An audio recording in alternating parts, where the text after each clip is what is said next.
Most dramatic podcast ever with Chris Harrison during two telling off. It's going to be difficult at times. It'll be funny. We'll push the envelope. But I promise you this, we have a lot to talk about. Listen to the most dramatic with Chris Harrison on the iHeartRadio app or wherever you get your podcasts. This year is the year to learn a new language with Rosetta Stone. No matter what's inspiring you to learn a language, travel, work, family, or just for fun, the Rosetta Stone app makes it easy to get started and stay motivated to reach your goals. Right now, get a lifetime unlimited subscription with forever access to all 25 of Rosetta Stone's languages for 40% off. Visit rosettastone.com today and save 40%. Rosetta Stone, how languages learn. Someone uses your toilet and it overflows. Can you imagine how embarrassing that is for your guests and for you? Hello, I'm Jonathan Williams, founder of Rooter Hero Plumbing. You're hosting a party, the water's on the floor, and your guests have to tell you that the toilet is backed up.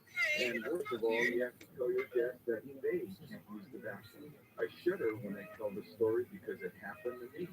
Can you imagine? I own Rooter Hero Plumbing and my toilet overflowed. Talk about being humble. Well, the truth is, it can happen to anyone. And the solution is to call 866-DRAIN-77. That's what I did, and our plumber was here within the hour. Not because I'm the owner, but that's just what we do.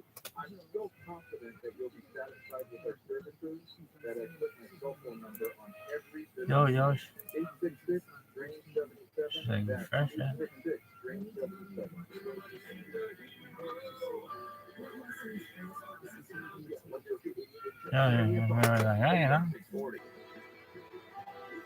Damn, Gene Box. The best thing to do at the Grand Canyon is to Box float the the river, box. because then you have time to idle back your soul Box. in Damn, that girl. great vastness and that Look great at time. The first time I floated the river, I almost was puzzled and didn't like the fact that I was so awestruck, because I've seen a lot of other wonderful places. You know, been to Glacier Bay, I've been in Yosemite, I've lived at Mount Rainier. So why should the Grand Canyon be grabbing me so hard? But it does. It's an amazing place. Flexibility And coach. you can really experience it. Not look at it, but experience it. That's amazing. Be part of it. Hear the constancy of the river's flow. Maybe that constancy is a part of it, that there's something bigger than yourself. Well, you know that, but you don't feel it until you get into the Grand Canyon. To go inside, you go outside, because you need to know yourself in context. Not the big eye that you usually feel you are as you go trotting through your daily life. But to find that added dimension of yourself, that innermost essential you that is there.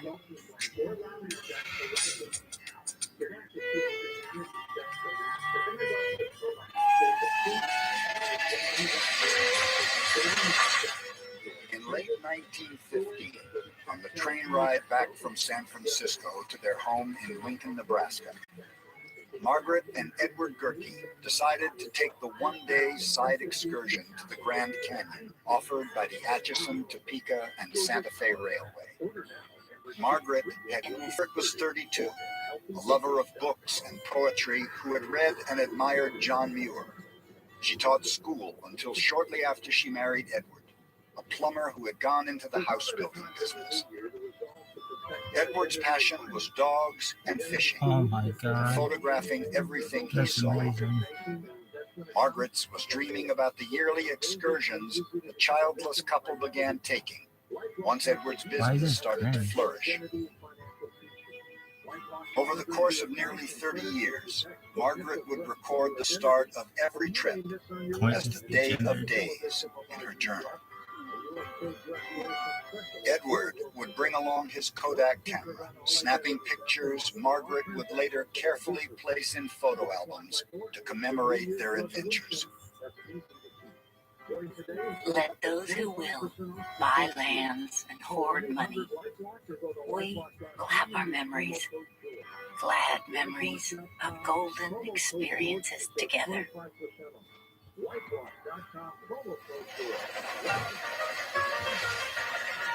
In 1917, the Gerkes took the Chicago, Burlington, and Quincy line to Yellowstone, the nation's oldest park. 2 years later, the Great Northern took them to Glacier National Park. We have seen much in a short time, but still, I have not found the peace I seek. I have found 5 hotels filled with crowds. I've seen beautiful scenery, but not the deep silence of the hills. Then, a boat ferried them to a quiet spot on the far shore of Lake McDonald. We have a wonderful location, camped in a forest of tall pines overlooking the lake. At last, I have found the spirit of the woods. I shall like it here very much. They lingered there for 11 days. When is this coming back? I bet. Right now he's flushing everything. Hold on, cut out. This is dangerous. Very dangerous.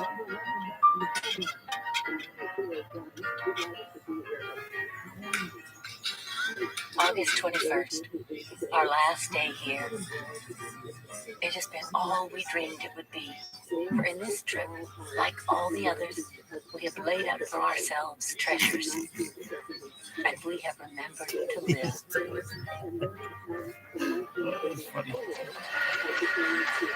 August 24th, Lincoln, Nebraska. To come home on Edward's birthday was nice. No one knew If Lil returning Pump home in could never Japan. be said to be No one pleasant. knows this fucking room either. I'm kidding. August 27th, I might. Why the the fuck are you in housekeeping here, dog? wheels begin. I swept and dusted, thoroughly cleaned the front rooms. National parks beckoning her at Edward. And although the railroads had introduced them to the parks, in the future, the Gerkes would travel a different way. Outside their house in Lincoln sat a new Buick, one of 17 Edward would own in the next 20 years.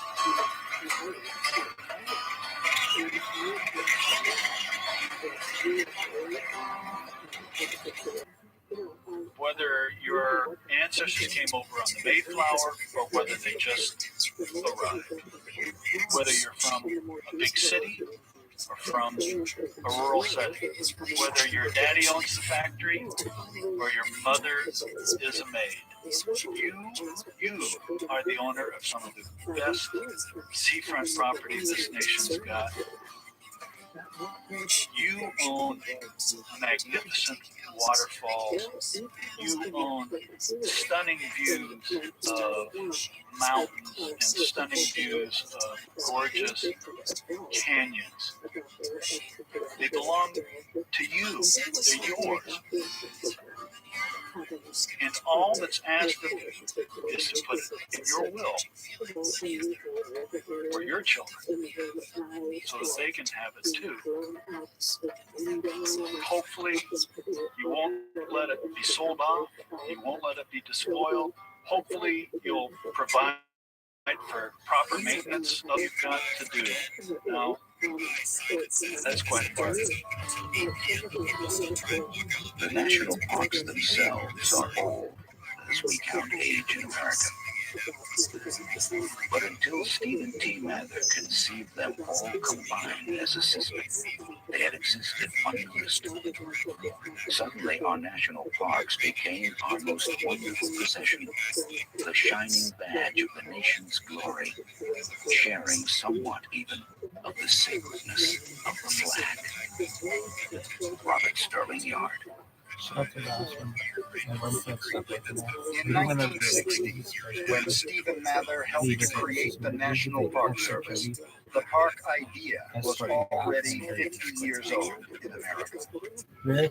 Yeah. Parks So there's a themselves, question however, I should check. still I was like, existed oh, as a no, haphazard why didn't they kick collection him out? of And I was like, oh, secret because he's a places. nice guy. Ah, that's a good Guarded by the story. Army, often ignored by Congress, and in many ways controlled by the railroads that had invested far more than the federal government in advertising the parks and providing amenities for the tourists who could afford to go. Mather was determined to change all that. He wanted more national parks. He wanted them within reach of everyone. And he wanted them promoted to the American people as one cohesive system. But with no clear precedents to guide them, he and his young assistant, Horace Albright, in the 20s, when a growing prosperity permitted more and more people to escape the crowded cities of the East. Mather and Albright's efforts would bring Americans to their parks as never before. To do it, they would ally themselves with the machine that was already rapidly transforming American life. Almost from the start, some park supporters worried that they had made a pact with the devil. I heard the other day that a question has been raised as to whether automobiles should be permitted in the Yosemite Valley. May a word be permitted on that subject? If Adam had known what harm the serpent was going to work, he would have tried to prevent it. And if you stop to realize what the result of the automobile will be in that wonderful, that incomparable valley, Yeah? you will Look, kick that was it like out. round. Do not let the serpent enter Eden at all. Lord Jesus Christ.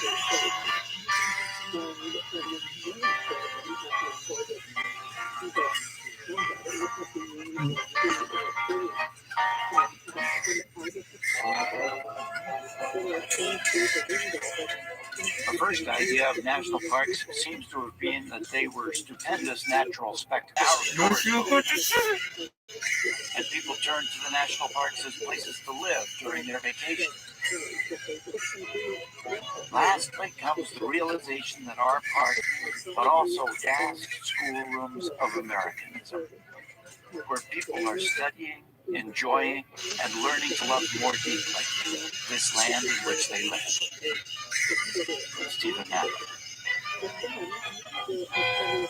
For Stephen Mather, being the first director of the National Park Service was more than a civil service job.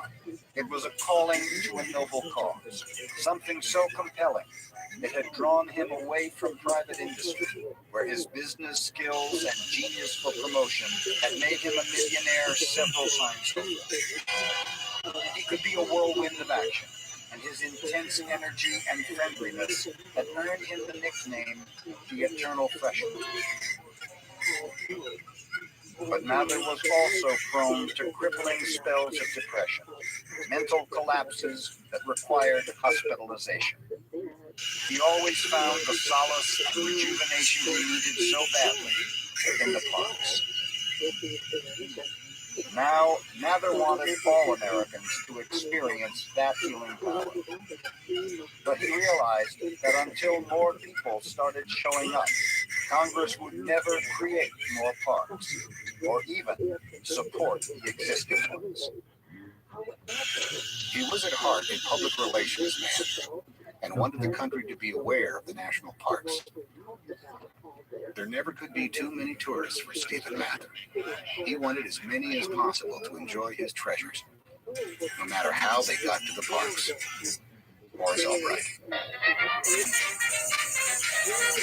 Mather and Horace Albright were willing to try almost anything to lure visitors. They approved golf courses, zoos, even a summer racetrack at different parks, and proposed Yosemite as an ideal setting to host the Oh, Winter this is a Olympics. funny fucking thing. Yellowstone, Oh my god, this is a Albright good. arranged for a Buffalo Plains week in which cowboys and pro-Indians stampeded the It's park's really bicycles clever.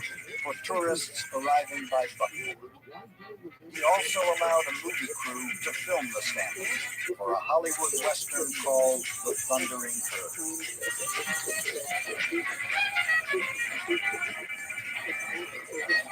Albright even considered stringing a cable car across the Grand Canyon, but the idea was ultimately This is rejected really because good. Mather realized it would ruin the view.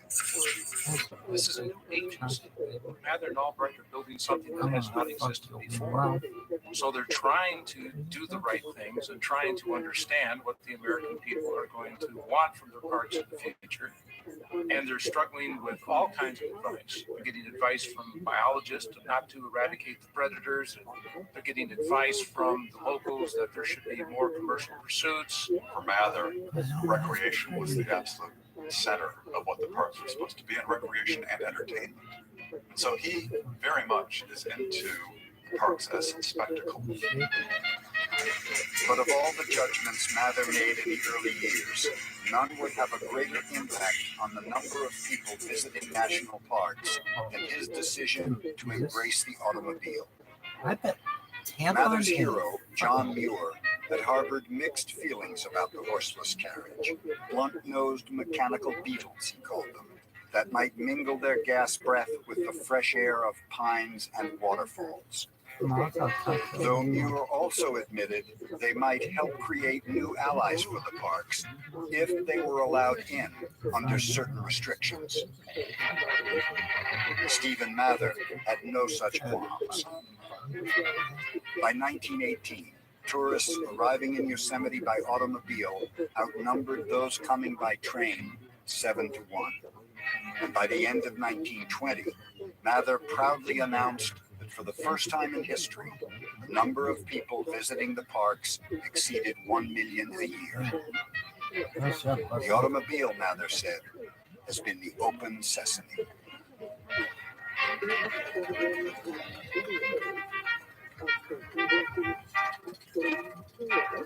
The advent of the automobile was the great democratizing factor.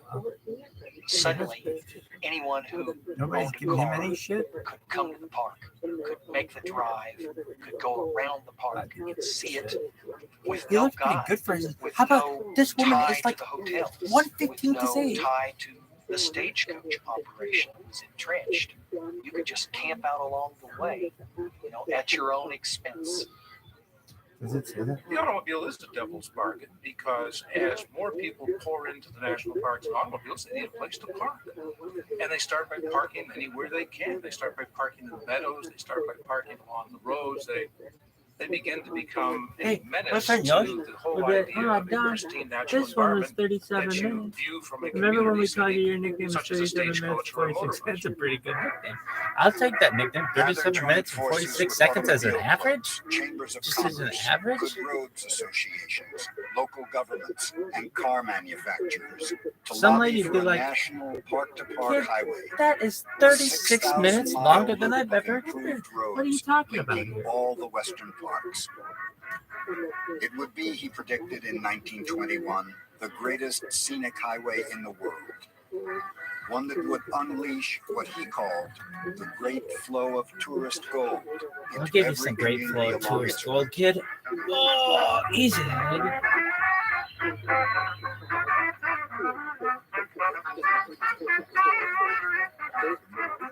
In 1925, Mather told his park superintendents he wanted them all to gather at Mesa Verde. To get there, however, they were explicitly instructed not to take the train. They were to form car caravans and travel together on the park-to-park highway and make as much news about it as possible Oh, this bitch is along the 63? way.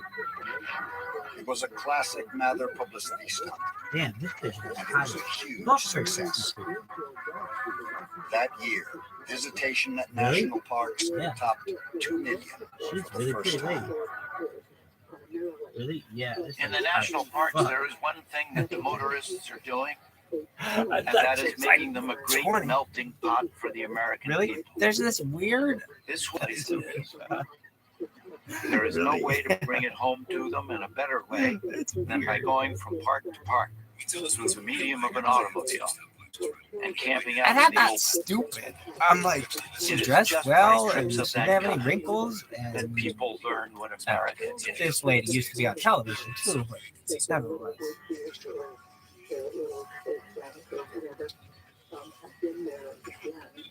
Oh my gosh, that looks like it's hot as fuck. It was great that we Is that on fire? It's Yosemite talking to you. It was Theodore Roosevelt. Who is John this? Muir, and This is George that one dude. Bush. Last time we All heard those this was guys December rolled into 27th. one. Something like that. And December standing there in 29th. front of you, giving you a talk Drink by milk a from her mouth. fire. Thanks. The Hey, road never faded. In the past, political patronage had determined Oh, who that's got jobs in the parks. oh my god, A well-connected employee at How do you Glacier learn National that? Park You're was just so like hanging inept out one day. his You're like, patrols were restricted to following the railroad tracks you know, Rufus, to keep him from getting lost. we really need something to take on the The road. son-in-law of an It's time to early take Mesa this show Verde on the road. superintendent Give me a turned out gallon to of be milk. responsible for the looting of precious artifacts from the I ancient heard. cliff dwellings. Oh my To god, institute changes, like your parents would Stephen be like, Mather quickly hey, began this is a really great handpicking idea. new superintendents. Jesse Nussbaum, a Oh, professional you're archaeologist, was put in charge of That's Mesa it. Verde and its treasures. John White was an English-born adventurer who had scoured the Klondike for gold and fought in 3 wars. But he had gladly taken a That's low-paying job that just is to my- be at the that Grand is Canyon my, until Mather and Albright recognized his leadership skills could That be is put my- to better use as superintendent of Sequoia National Park, where White would serve for more than a quarter of a century. that's The most prestigious post, superintendent of Yellowstone, was entrusted to Horace Albright. I felt so desperately young, he later remembered. I just prayed to be 30 years old. To appear more mature, he took to wearing eyeglasses in public. If you cannot work hard 10 or 12 hours a day, and always with patience and a smile on your face, to visit the Yellowstone National Park as a tourist, Horace Albright. Underneath the superintendents, Mather wanted a cadre of equally professional park rangers, men between the ages of 21 and 40, Albright said, of good character, sound physique, and tactful in handling people. They needed to be able to ride and take care of horses, build trails, fight forest fires, handle with no provisions for overtime pay. The salary was $1,000 a year. From that, rangers were expected to buy their own food, provide their own bedding, and pay $45 for the symbol of the job they had chosen. A specially designed uniform topped by a distinctive flat-brimmed hat. And that marvelous flat hat, that cavalry hat, it is just like a magnet to millions of visitors. Steve Mather Hey, and Horace Smokey Bear. Albright. If a trail is to be blazed, it is send a ranger. If an animal is floundering in the snow, a ranger is sent to pull him out. If a bear is in the hotel, if a fire threatens a forest, if someone is to be saved, it is send a ranger. If a dude wants to know the why of nature's ways, if a sagebrusher is puzzled about a road, his first thought is, ask a ranger. And the man every ranger looked up to was Stephen Mather. Oh, He once gave a ranger travel money to make a cross-country trip to visit his parents. Occasionally treated rangers and their wives to meals at fancy restaurants. And in Yosemite, spent $25,000 from his own pocket to build the Rangers Clubhouse, a place where they could relax in private. Mather himself took to staying there whenever he visited the park. Impressed by an educational nature program run by 2 college professors at a private resort at Lake Tahoe, Mather paid to have the whole thing transferred to your son. Soon, guided nature walks and lectures by what he called Ranger Naturalists were being inaugurated in every national park, where they quickly became one of the Park Service's most popular programs and did more than anything else to burnish the image of friendly professionalism Mather was trying to create. They are the people who have the answers to the questions that the parks pose when you come into a park. Who were these people that built these roads? How did this great chasm get created? What kind of bird, what kind of flower is that? It prompts all these questions in you that you want answers to. The ranger is the one that you go to for the answers. You know, I think I got a pretty good education, but I don't know if I'm proud or sorry to say that most of the science that I know, I learned at a national park as an adult, and a good deal of my history too. I learned from a ranger telling me, explaining to me as I was just cascading questions. Dude, you want to sing that song? My Most of the rangers were men, but a few were women. At age 18, Claire Marie Hodges, who knew Yosemite's trails as well as anyone, became the Park Service's first woman ranger. At Yellowstone, Isabel Bassett Wasson, a Brooklyn native with a master's degree in geology from Columbia University, gave her wherever she went. What is this, girl? Park rangers have collections of silly questions because we so enjoy them. What time do the moose come out for pictures at Isle Royale? Wind Cave has one of my favorites. The rangers there occasionally get asked what the cave weighs. How much of this cave is underground? How many miles of this cavern? Hold on, this is the funniest part. Stand up bed. Excuse me, Park Ranger. Yeah. How many splitters are in all of the bark in this entire section? Just a section of the lower rim of Yosemite. How many splitters? Oh my God. Yeah. Of all of the toilets, which one is the most convenient in relation to the closest travel line? We're gonna.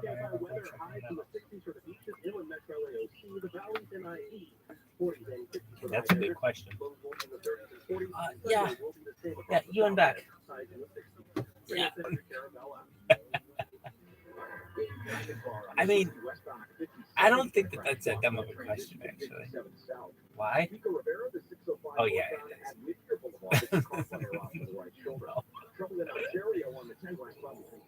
I don't know. Why? I was thinking, like, well, what if I went into a mountain? But it's still underground. Fuck. This is so funny. Oh, when did the moose go out for pictures?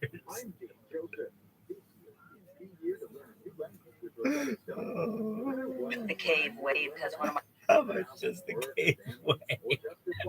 One on a different topic. At 3 different locations each day, each one on a different topic. Because how much does the Grand Canyon weigh? Wherever she went. Does the Grand Canyon go to sleep at night? Park rangers have collections of silly questions. What does Mount Rainier do when it's lonely? Because we so enjoy them. What time do the moose come out for pictures at Isle Royale? Wind Cave has one of my favorites. The rangers there occasionally get asked what the cave weighs. What does the cave weigh? I'm gonna go there. I'm gonna go there and then be like, all right, now's your chance. Does anyone have any? Yeah, Rabbi. How much does the cave weigh? No, it's what does the cave weigh? A lot. That should be their answer to that. is underground. Or you could say, what does the cave weigh? Nothing. It's not a scale. How many? Well, Wind Cave has one of my favorites. Shout out The to Wind rangers Cave. there occasionally get asked what the cave weighs. What does the cave weigh? How much of this Nothing. cave It's not a scale. is underground? How much of this cave? How many miles of this cavern haven't been discovered yet? How many miles of this cavern haven't been discovered yet? That's a good question. Why is that a bad question? They're just basically asking, like, what is the furthest someone's gone in this cave and then it's stopped? Like, I'm sure there are parts of the cave no one's been. Or maybe they have. That's why it's a good question. These guys are just making fun of this. Hey, get a load of this one. Hey, come here, everybody. Yeah, get her out. Yeah. Oh, she's in the bathroom. Okay, we'll wait. Yeah, we waited for you. Yeah, come on. Yeah, okay, right. Gather out. Yeah. So that this dumb motherfucker from Tempe says he just asked me this fucking question. Is the whole cave underground? I was like. Yeah, and then the motherfucker says to me, and we start laughing like motherfuckers at him. Why did the Indians build their ruins so close to the road? Oh, good question. Why? Why would you do that? Yo, dog. Zion National Park. Oh, I have been there. I've been to 2. In Zion National Park. Really? Uh-huh. I mean, have you been? I haven't been like in the door. Really? I stayed in St. George. That's close enough. I stayed in a fucking, what was it? A Best Western. Did you? It was the best fucking sleep. Like, it was surreal. Being there was surreal. That's the only way I can describe it. Why I had just been arrested the second time or the first time.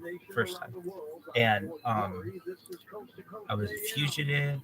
I still am, had a bounty hunt. This crazy shit. You could be a naturalist design if you knew the answer to 3 questions. Where's the restroom? How far is Las Vegas? And what's the fastest way out of here? Oh, that's hilarious. The fastest questions. You could be a naturalist design if you knew the answer to 3 questions. Where's the restroom? How far is Las Vegas? And what's the fastest way out of here? I did see that. That's what I would do. I had just stayed, pee. Zion. Is that your favorite one? Kind of. I never would have thought I would have been there and had a connection to it.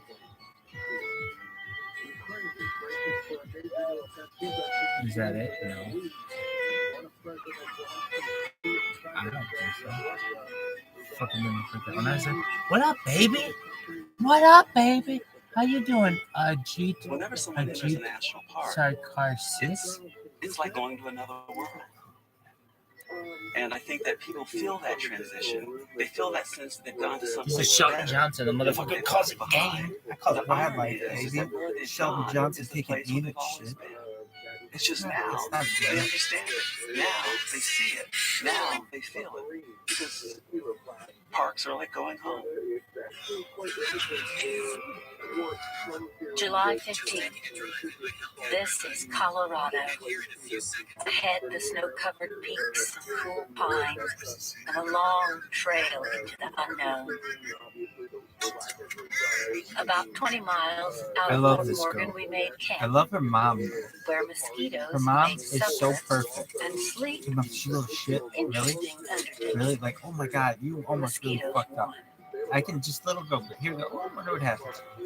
In July of 1921, Margaret and Edward Gerke set off on their most adventurous trip ever. A 3-month journey covering more than 7,000 miles, adding more national parks to their growing list. Puts her foot on the pedal. The Gerkes were traveling in their new Buick, auto camping across the West, picking each day's itinerary themselves and stopping for the night wherever the mood hit them. Like, I love the mother.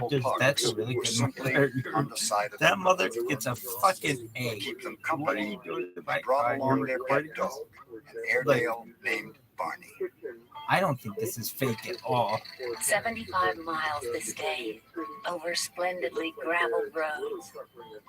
The freedom, the joy, Oh, hell no. I don't think this the is fake. ecstasy one feels when he is going Why? into the mountains that lie ahead. The steady Her purr daughter of seems like the she could have speeding really car gotten hurt. that bears one on past unfamiliar fields. Really? They drove over the Continental Divide on the Fall River Road, Yeah, which the maybe it Park is Service fake. had Fuck, I always completed thought it was only real. a year earlier. Really? The mom's really good. July 19th. I We shall still think long that this is remember real. going over this new pass from Estes to Grand Lake. A ride Man, they of got 40 me pretty miles well. of indescribable They're gonna scenery be like, oh and my some god, stretches we of got the rabbis back when I was like inconceivable 4. My mom was so altitude, smart. I'm gonna be like, 11,000 plus. From Rocky I Mountain, can they try. pushed westward, across Utah and Nevada Here's to why I northern think California, it's real. where they learned Because that if the the visit mom Margaret had fucks planned this to up, Lassen her Volcanic dog's gonna be National really Park would She's now gonna be lose her kid, impossible basically. because the mountain roads were in such bad shape. It would be sensible not to go. But to be sensible is to be commonplace. She's even looking at To the be camera. commonplace is unpardonable. Maybe. It could I be shall fake. regret this decision. Alright, now we're watching it again. I love this. I They love had this. better They luck got me in really well. Oregon at Crater Lake Really? National Park. Yeah, dog. Maybe not. They circled it on the newly completed 35-mile rim road, one of the great scenic highways of the West, The mom Margaret got me noted in really her bad. journal. Really? Why? Because I was like, oh And man, I motored thought on she was to a really good mom. Astoria, Oregon, But then, reaching I the don't know. Pacific Ocean near the same spot where the Lewis and I Clark choose to expedition believe had spent the winter Really? of 1805-1806, after becoming the first American citizens to cross the continent. 5 days later, the Gurkeys reached yet another national park. Encamping tonight, here at the foot of Mount Rainier, its great summit covered with immaculate snow, Yeah, they can convert old codes to its outline in sharp contrast against the sky, Holy fuck. the clear, bright stars above, the icy chill of thin air.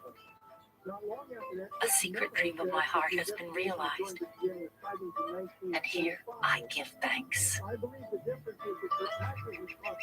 The Gurkeys' trip had only whetted their appetite for more trips over the coming years. Yeah, to write articles for In a year and a Edwards' half. revolving parade of new Buicks, always with new parks as their destination. September 25th, 1922. Mount Desert Island, off the coast of Maine. We have arrived. The tall pines about remind me a little of Glacier. The lake with its low range about, a trifle of Grand Lake at Rocky Mountain. So we sleep tonight and rejoice, in spite of a cold wind impossible to keep out. July 30th, 1923, Wind Cave National Park. We took the medium-length trail, devoting 4 hours to the tour. We have visited our 8th national park. Might be. November 30th, 1923. Arrived in time for a full day of seeing hot springs, our 9th national park. August 24th, 1925. We are off into Mesa Verde. For 31 miles, we wound and wound, round and round, up and up. First, the switchback road with its sharp grade curves, then the knife edge highway, and Mesa Verde. Here it was, scrubby little pinon trees, canyons, and spruce tree house over there in full sight. Altogether different than we expected. Mesa Verde meant that 12 parks had been checked off Margaret's list. Like many other Americans, the Gerkes realized they were now collecting parks. In the early days, when you came into a park, you had to pay a fee if you brought an automobile. So they give you the sticker that you would put on your windshield.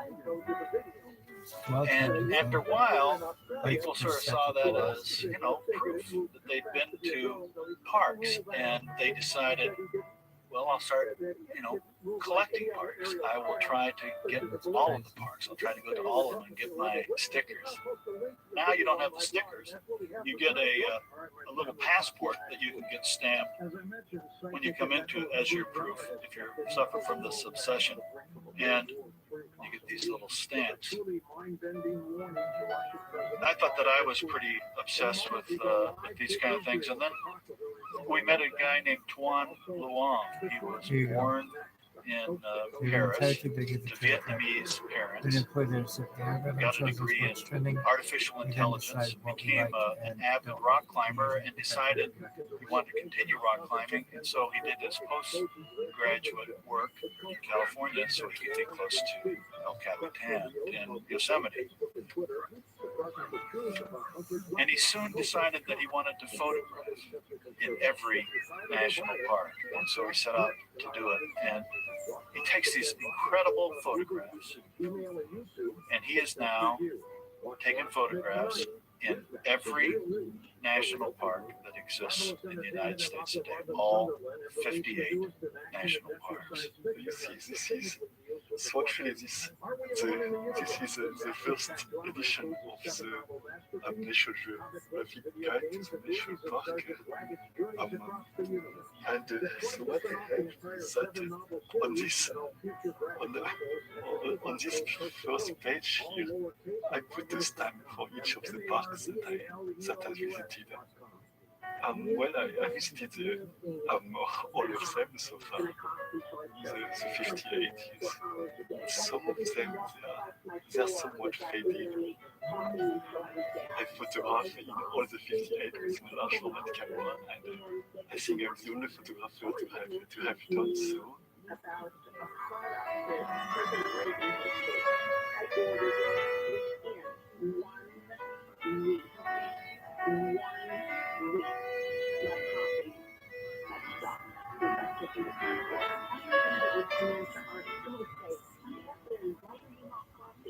I told him, what are you doing? And he said, well, what you're doing is stop that coughing. I said, I can't answer that. 8735 and 866-836-8735. Or visit carnivore.com. That's CARNIVORA.com.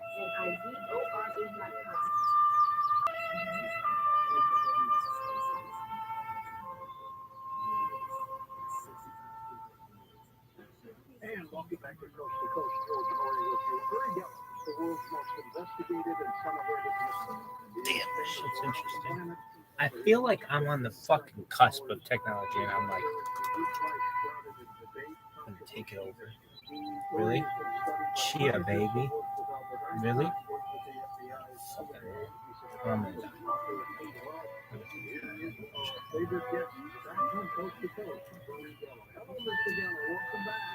The dreamy blue haze that ever hovers over the mountains softens all outlines. Blends a mirage-like effect at great distance to objects that are but a few miles off, while those farther removed grow more and more intangible, until finally the skyline blends with the sky itself. There are 7 peaks of 6,000 feet altitude that still have no name.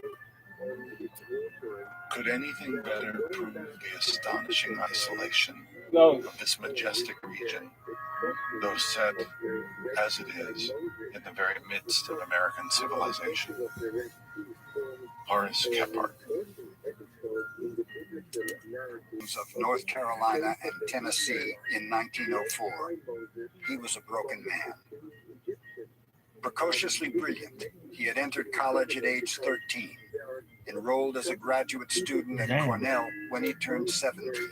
That's Took who a that bitch prestigious was. Like job who at she Yale looks. University's That library. girl on TV. Got married who's on my before he was computer. 25, drinking. And when he lost his job and his wife left him, taking their 6 children with her, he had suffered a breakdown. At age 42, he decided to start over and a new purpose for his life. He chose the Smoky Mountains, which seemed, he wrote, like an Eden, still unpeopled and unspoiled. When I went south into the mountains, I was seeking a back of beyond. I yearned for a strange land and a people that had the charm of originality. I wanted to enjoy a free life in the open air, the thrill of exploring new ground. Here, in the wildwood, I have found peace, cleanliness, health of body and mind. The Smokies are the tallest mountains in the Appalachian chain, hosting the world's greatest diversity of plant, animal, and insect life of any region in a temperate climate zone, including more than 100 species of native trees, a variety of trees than in all of Europe. For centuries, it had been the home of the Cherokees, until most of them were forced from their land and sent to Oklahoma on what came to be known as the Trail of Tears. In their place, other people had settled in the remote mountaintops and hollows. Isolated farmers, Cherokees who had evaded removal, and a collection of other people, like Horace Kephart, on the run, for one reason or another, from civilization. Seldom during my forest exile did I feel lonesome in the daytime.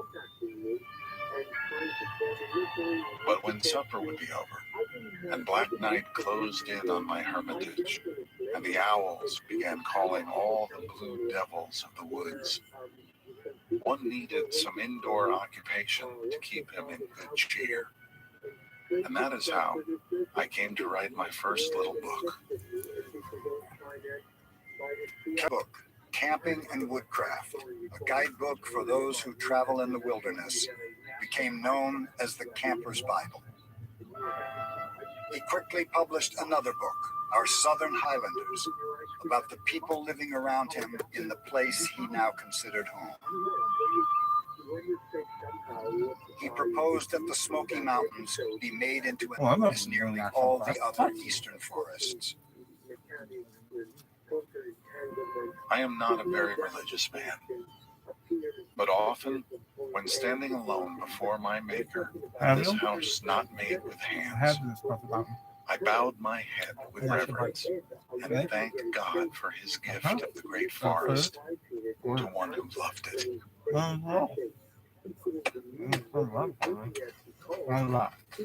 Not long ago, I went to that same place again. It was wrecked, ruined, desecrated, turned into 1,000 rubbish heaps, utterly vile and mean. Did anyone ever thank God for a lumberman's slashing? Giant lumber companies were buying up large parcels of land at cheap prices, hiring local workers at equally cheap wages, and beginning to systematically strip the mountains of their forest canopy. This is This the was first few logging days. on a new industrial scale. Railroads were extended into nearly every valley, bringing steam-powered skidders and log loaders to handle the massive trees of the previously untouched woodlands. Cornfields were transformed into sawmills, and towns sprang up around them. Farther up toward the mountain peaks, portable housing called Stringtown. They moved everything still farther up and began again. By the mid-1920s, more than 300,000 acres had been clear-cut. Much of the Smokies, one resident said, looked as if it had been, but 100,000 acres of virgin forest still remained. Kephart and others like him wanted those trees spared. I owe my life to these mountains, he said.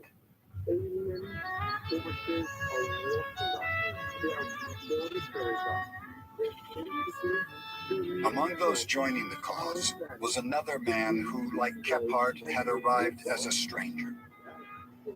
Masahara Iizuka, born in Osaka, Japan in 1881, had come to the United States to study mining, though by 1915 his university days were over and he had permanently severed ties with his family in Japan. He was wandering the country in search of a job, Colorado, St. Louis, New Orleans, when his travels brought him. This is a mountainous area. It will be cool enough to require a blanket in the autumn. No mosquitoes. An excellent place to live. Nothing can be better. Now, if only I make a lot of money. He changed his name to George Massa, set about to learn better English, and took a position in the laundry room at Asheville's exclusive Grove Park Inn. He was soon promoted to the valet desk, where his intelligence and gentle friendliness made him a favorite of the hotel's elite clientele.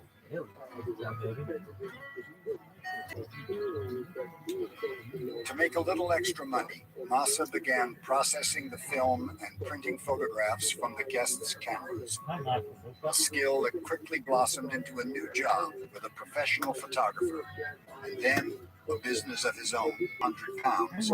He lugged his heavy camera equipment everywhere, searching the Smokies for a new vantage point, then waiting for hours for the perfect light to take a picture.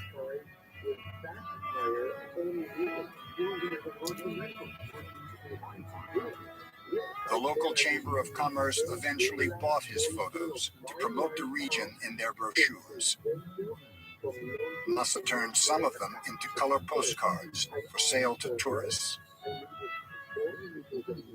His love of the mountains inevitably brought him into contact with the man who had been trying to do with words what Massa was now doing with photographs. I have been out with George on several of his trips, exploring the wildest and most rugged parts, scaling precipitous mountainsides, delving rocky defiles where no sign has been left by man. Horace Kephart quickly became Massa's closest friend and easily recruited him into the crusade to save the Smokies. Others were joining as well. Community leaders in Asheville and in Knoxville, Tennessee got on the bandwagon.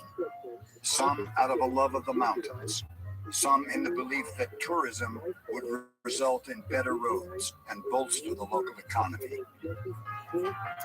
A New York publicity firm, brought in by the Knoxville Automobile Club, suggested that the group call itself the Great Smoky Mountain Conservation Association. The name caught on. Soon the mountains themselves were referred to as the Great Smokies. On the North Carolina side, boosters published a promotional booklet with 5 photographs by George Massa and text by Horace Kephart. We have 18 national parks in the West. They comprise an area of over 11,000 square miles. East of the Mississippi River, there is but one, far up on the Maine coast, and it covers only 8 square miles. 3/4 of the American people live east of the Mississippi. Most of them cannot afford the time or the money that must be spent to visit the western parks. In 1926, with the support of Stephen Mather, Congress authorized the creation of 3 new southern parks in Virginia and Kentucky, as well as in the Smoky Mountains. But there was a hitch. Congress insisted that the money to buy the land come from the states or private donations. The federal government would not put in a penny. Carolina, the fundraising goal was set figure for one of the poorest sections of the country. Yo, pimp. Ever But been like, people from hey, all Mikey, walks of life wanna be a rallied pimp to again? the cause. Hey, pimp. Local ministers held special Smoky Mountain Sunday services to encourage their congregations to contribute. Bellboys at the Farragut Hotel in Knoxville donated $1 each. Students in the city's high school pledged $2,490, including the entire proceeds from the junior class play. Asheville's newspaper reported major contributions of $1,000 and higher from Thanks, prominent Asheville, North Carolina, businesses and for families, pronouncing it, as well like, as donations from every grade, enunciated it, or white and they black, spoke in the it? city's You mean segregated announced school it? district. Pronounced, you douche. Children were raiding their piggy banks for pennies and nickels. The logging industry fought back with full-page advertisements in local newspapers, arguing that a national park would ruin their business and eliminate the jobs that went with it. Meanwhile, they were frantically cutting the old-growth forests within the proposed park boundaries, 60 acres a day, according to one estimate, hoping to extract everything they could before the land was closed to them. By the spring of 1927, the fund drive to save the Great Smokies had reached $5 million in cash and pledges, but it was only half of what was needed. Kephart, Massa, and other park supporters were now caught in a race against time and the loggers' saw, and time was running out. You can also reach us at leaderhero.com. Thank you.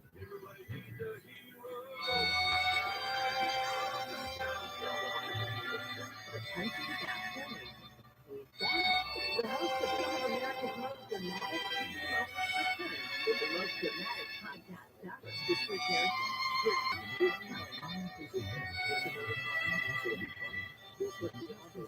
Even to remember that the Grand Canyon is still there lifts up the heart. If I were an American, I should make my remembrance of it the final test of men, art, and policies. I should ask myself, is this good enough to exist in the same country as the canyon? How would I feel about this man, this kind of art? Every member or officer of the federal government ought to remind himself with triumphant pride that he is on the start of the Grand Canyon. J.B. Priestley. They no longer have access to the software to fix the program. For more than 16 years, I have been exploring and working in the Grand Canyon of Arizona on power sites. I now have the financial backing to build 2 huge hydroelectric plants in the Grand Canyon to electrify every railroad, mine, city, town, and hamlet in Arizona. Cameron had considered the Grand Canyon his own private field. In 1919, he had lost a prolonged fight to keep the canyon from becoming a national park, and a series of court rulings had ordered him to abandon many of the questionable mining claims he had used to gain effective control of some particularly scenic spots, including the Bright Angel Trail, the main path from the canyon rim to the Colorado River. But after being elected to represent Arizona in the U.S. Senate, Cameron carried on as if nothing had changed. Despite repeated court injunctions, he simply refused to remove his buildings. And through his tight grip on the political machine of northern Arizona, prevented any action from being taken to make him comply. Park rangers opposed to him resorted to having their mail sent in code because they suspected that the canyon's postmaster, Cameron's brother-in-law, was opening their letters. When Cameron proposed 2 giant hydroelectric dams and a platinum mine within the park, Stephen Mather decided the senator had gone too far and set out to stop him and all the other developers who were planning dams in other national parks. Mather did what he did. Newspapers, women's clubs, and conservation groups rallied to the cause and lobbied Congress to keep dams out of any existing national park. No one wanted another Hetch-Hetchy. Can we not preserve a few of our magnificent lakes, a few of the priceless waterfalls, without encountering the grasping, calloused hand of commercialism extended to deprive our children of their heritage? Once a small dam is authorized, other dams will follow. One misstep is fatal. Proposed dams in Sequoia, Glacier, and Yellowstone were stopped. And in the Grand Canyon, all of Cameron's projects were stopped too. Ralph Cameron took any opposition to his plans personally. Now he lashed out. He managed to have the entire appropriation for Grand Canyon National Park removed from the Senate budget. He denounced Mather on the Senate floor and instigated a congressional investigation that traveled from park to park, trying to embarrass both Mather and Albright by stirring up spurious claims against their integrity. But it all backfired. Newspapers began their own investigations into Cameron, highlighting how he had used his Senate position to further his private interests. Park supporters in Congress took the unusual step of openly criticizing a fellow member for his vendetta. And in 1926, the voters of Arizona refused to re-elect him. Out of power, Cameron could no longer bring claims, finally had to be abandoned. Indian Gardens, the dilapidated rest stop on the trail down to the river, where Cameron's outhouses contaminated the only fresh water tollgate, was finally removed, so that the people who actually owned the park could freely use it.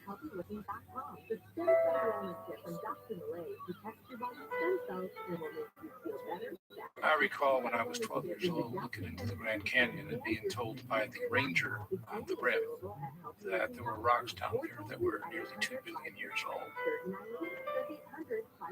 And thinking to myself, I'm just 12 years old.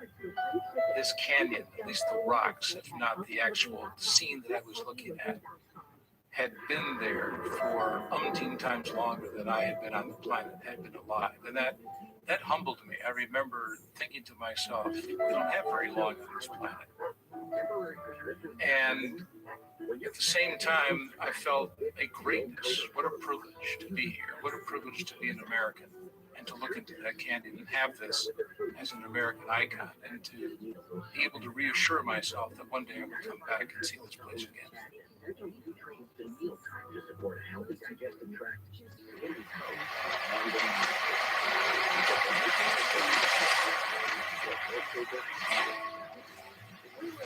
My friend is with you. Some ships sail from port to port, following contentedly the same old way, while others who through restlessness watch new seas at each break of day. We of the night will know many things of which you sleepers have never dreamed. Bessie Hyde. As the sentimental poetry she loved to write made abundantly clear, Bessie Haley Hyde yearned for a life of romantic adventure. By 1928, when she was 22 years old, she had already art and design among the bohemians of San Francisco, and in the space of less than 2 years, got married, got a quickie divorce in Nevada, and then got married again. Her new husband, Glenn Hyde, aged 29, was an Idaho potato farmer with his own thirst for doing the unusual. He had become an experienced river runner in the Northwest, having built and guided a boat down Idaho's treacherous Salmon River, the fabled River of No Return. Few of their friends were surprised to celebrate their honeymoon by attempting something that fewer than 50 people had ever accomplished: take a boat through the Grand Canyon on the turbulent Colorado River. Bessie Hyde would be the first woman ever to try it. They started out on October 20th, 1928, from Green River, Utah, in a 2-ton scow Glenn had built for $50 and then loaded with supplies: bags of Idaho potatoes and home canned vegetables, a rifle for shooting deer and ducks along the way. Like other Northwest boatmen, Glenn had never worn life preservers running rivers, and he saw no need for them on the Colorado.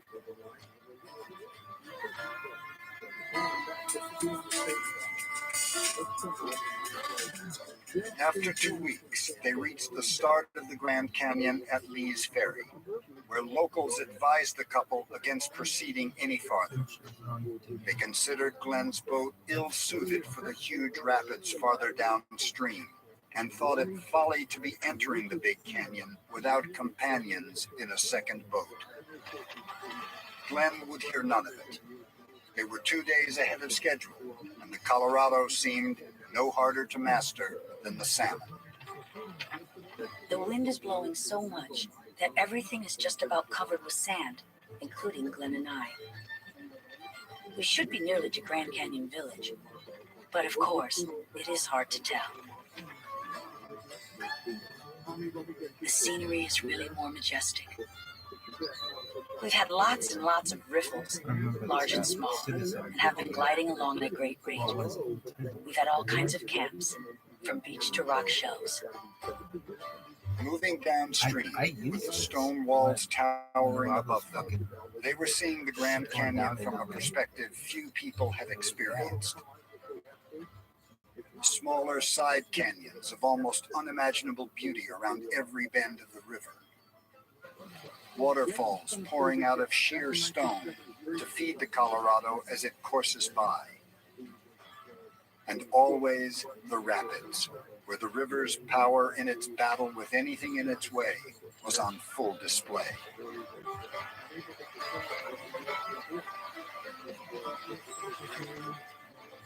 Farther into the canyon, the rapids got bigger and more treacherous.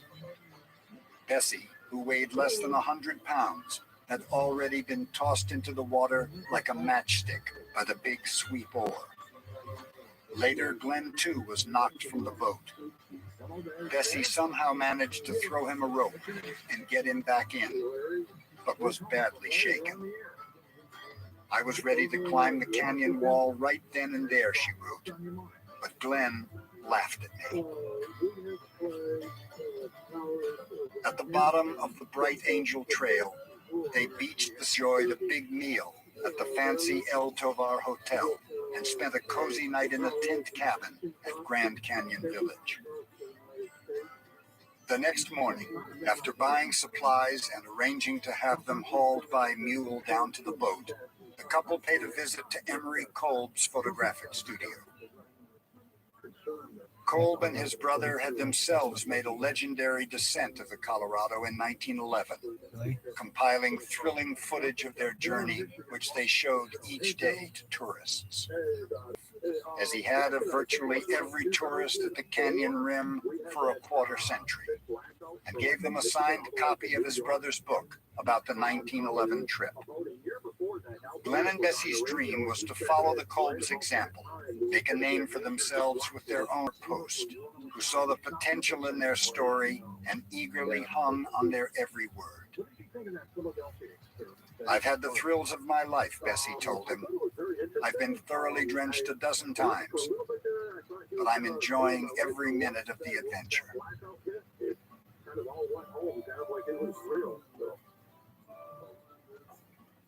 Others who saw the Hydes that day told a different story, that Bessie had already had enough of the Colorado and was reluctant to continue the journey. When she said goodbye to his family, Emery Kolb remembered, Bessie looked at his daughter's shoes and said, "I wonder if I shall ever wear pretty shoes again." At the small tourist camp at the bottom of agreed to let a wealthy vacationer ride along with them for one day and set off once more on November 17th. On the 18th, they dropped their passenger off at a place called Hermit Camp, just upstream from the 10 biggest cascades in the canyon. He asked to take their photograph, and they complied. Then, Glenn and Bessie Hyde got back in their boat and disappeared.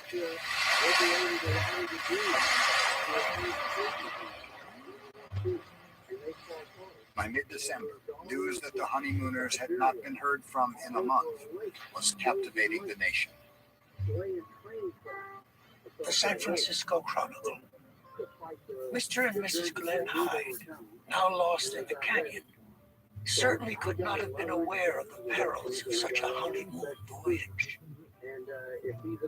An anxious country watching the search with hope that they will be found and rescued also hopes that the advertisement they have given of the desperate character of this adventure will deter others. President Calvin Coolidge finally ordered the Army Air Corps to aid in the search. Last, the scow was sighted. Emory and Ellsworth Kolb grabbed their cameras and hurried to the site, which they reached on Christmas Day. The scow was floating in the still waters of an eddy, its bow line caught in the rocks 30 feet underwater. Everything seemed untouched on deck. A baked ham, a sack of flour and other food, hiking boots and warm clothes, bed springs and blankets, the Hyde's money, and the book Emory Kolb had given them, Glenn's rifle, Bessie's camera with 6 rolls of film, and a small journal in which Bessie had been keeping notes for the book she intended to write. The last entry, from November 30th, simply stated, ran 16 rests today, seeking, but neither of them was ever seen again.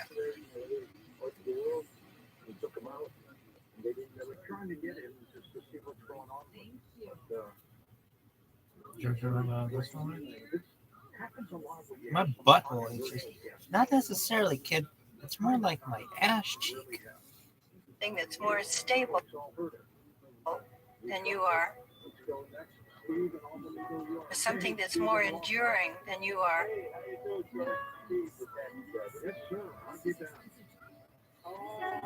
Our moment on stage is so brief.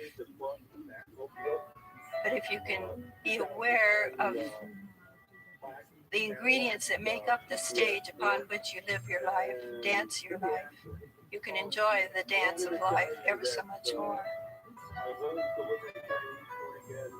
And I was driving across the State University of New York.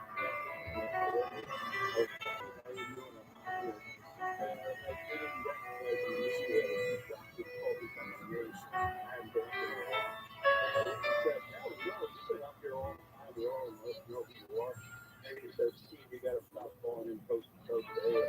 I was told by the police not to self-face. I don't know why, but because we take you too much time and we've got to hear the weirdos. And I looked at him and with a very straight face and said, I am one of those weirdos. In fact, now, I wanted to talk to you. If you have ever stood and looked across to Cascade Canyon, weaving its sinuous way toward the summit of the Tetons, you will know the joy of being in a sacred place,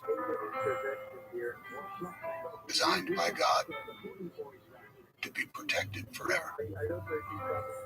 Or is all right.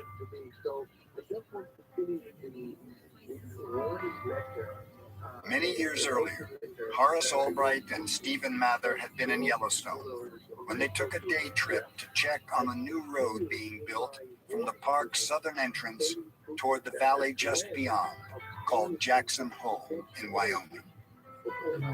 There, they saw something neither of them would ever forget. A stunning series of granite spires rising into the sky from a flat sagebrush plain, adorned with a necklace of sparkling lakes and the shimmering Snake River. It was the Tetons. Needs titties, kids. Needs titties. As far back as 1882, General Phil Sheridan had argued that Yellowstone Park needed to be made even bigger to include the natural grazing range of the world's largest surviving elk herd. The Tetons and surrounding lowlands were an essential part of the elk's migratory home, and conservationists clung to the hope for what they called Greater Yellowstone. A small group of dude ranch owners in Jackson Hole and then combined with the public lands. When he became Yellowstone superintendent, Albright made the cause his own. This may sound juvenile and presumptuous, but I took it personally.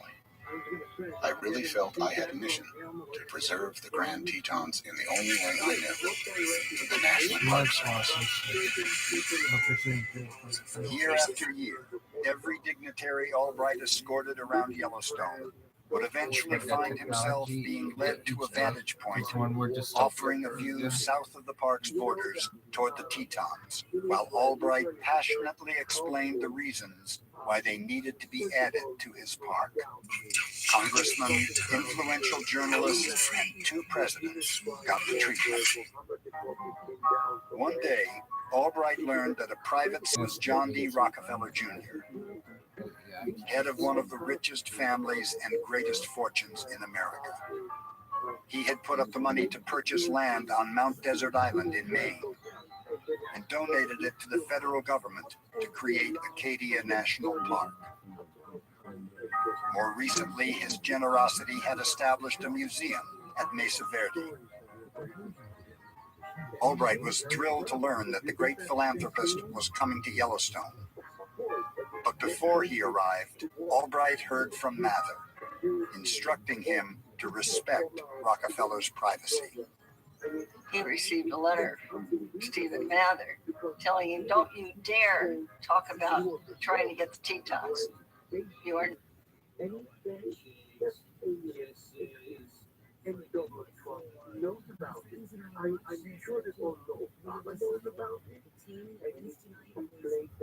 Tell Mr. Rockefeller anything about your dream. He always had quotation marks, your dream. So he didn't. He saw Mr. Rockefeller and he didn't say a word. The Rockefeller family came back in 1926, and this time Mr. Mather either didn't care or he forgot to tell him not to talk about it. So of course he did immediately. He took them down there to the valley. Rockefeller soon began to see things he didn't like. Why are those telephone lines on the west side of the road where they mar the view of the mountains? He asked.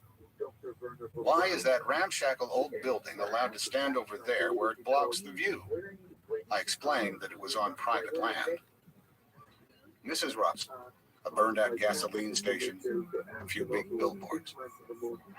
The Rockefellers expressed great concern that this spectacular country was rapidly going the way of development and destruction.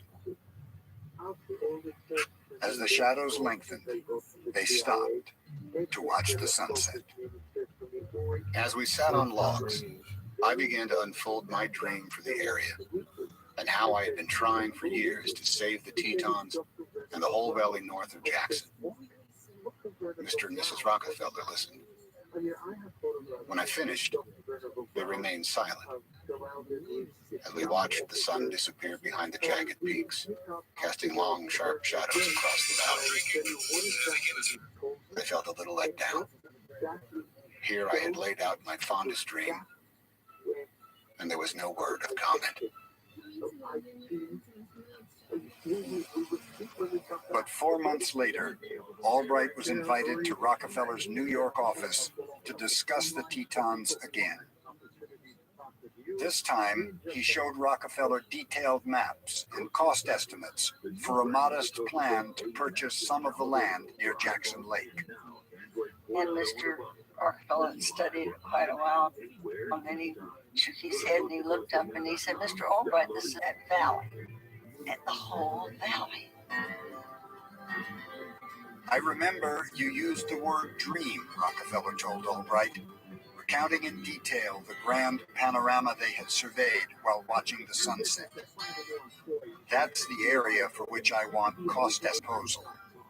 The purchase of more than 30,000 acres at a cost that would exceed $1 million, and possibly much more, if word got out that Rockefeller money was behind the purchases and land prices skyrocketed. Rockefeller immediately agreed to it all. To conceal his participation, formed the Snake River Land Company.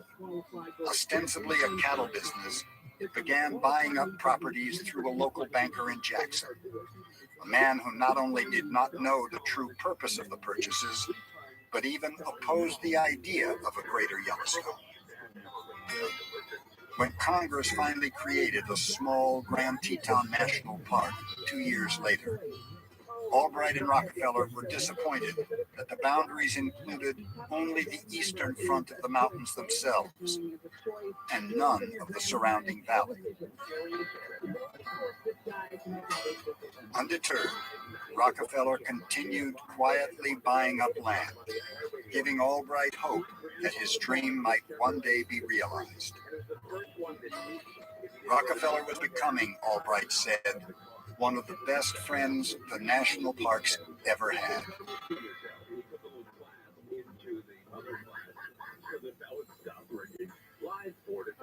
That's fucking wild.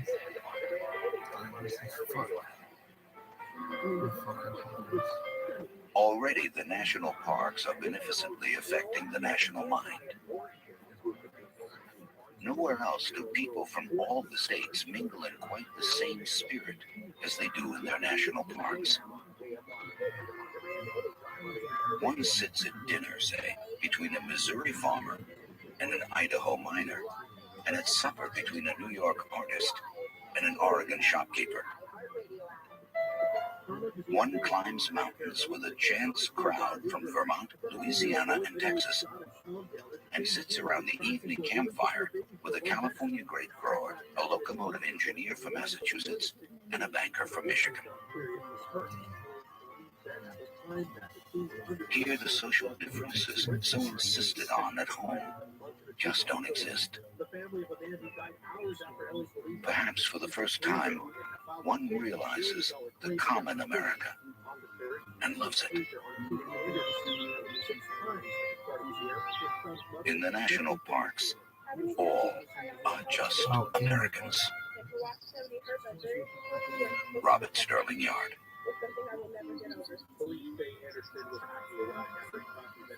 In 1928, yearly visitation at the national parks topped 3 million for the first time. The parks, Stephen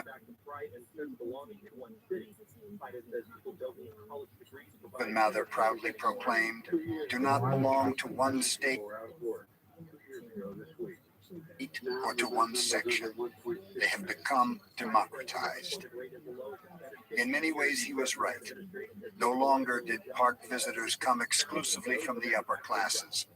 They now came from the new, expanding, but predominantly white middle class. Americans with their own cars, more money in their pockets, and more time to spend it. Congress, too, seemed more willing to support the park system. It doubled and then redoubled the annual appropriations, though the bulk of the money was for improving roads to accommodate the car-driving tourists pouring into the parks.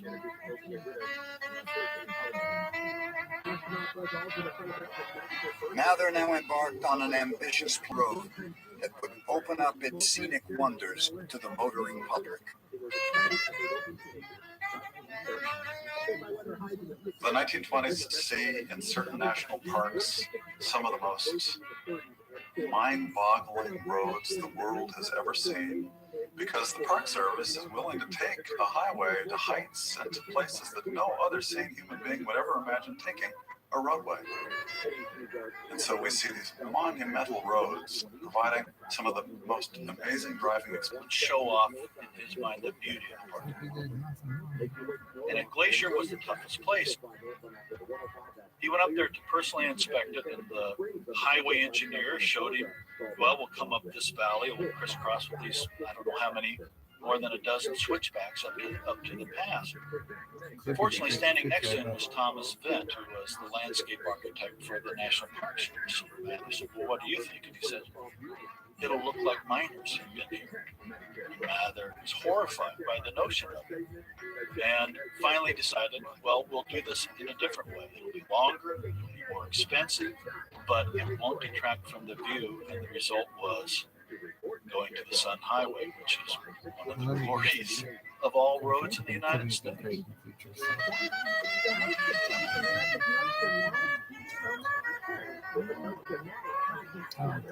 You could change it, make it whatever you want. Now, at Mather's insistence, landscape architects, artists, not engineers, were employed to oversee every detail of all national park roads. What happens is the parks are essentially completely converted to become available to people in private automobiles. So there are new roadways that are carved through the corridors. There are rest stops that are designed to provide framed vistas of what you're supposed to see in the parks. There are new maps, new guidebooks. The parks are reinvented in order to provide a canvas that people will witness this nature in these parks as if they were looking at a painting through the screen of an automobile.